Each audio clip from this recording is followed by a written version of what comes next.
Hello guys and welcome back to another video on Tutorial Guru. Today we're going to be teaching you how to add music to Instagram Reels.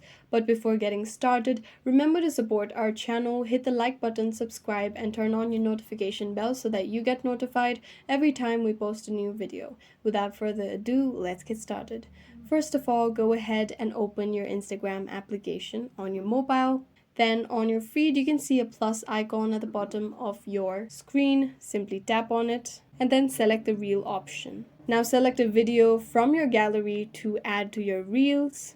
After doing so, you'll be able to see the add audio option. Simply tap on it. Now you can add any music that you'd like. You can also search for music that you'd like to add to your reels. As you can see, if I simply tap on it, the music will be added, and if I scroll on the notes, I will be able to select a part of the music that I'd like to add to my reels. After doing so, simply tap on done and then tap on the arrow icon that appears on the top right corner of your screen. Tap on next, tap on share. As you can see, my reels has been posted and it includes the music that I've chosen for it. And this is how you can add music to your Instagram reels, as easy as that.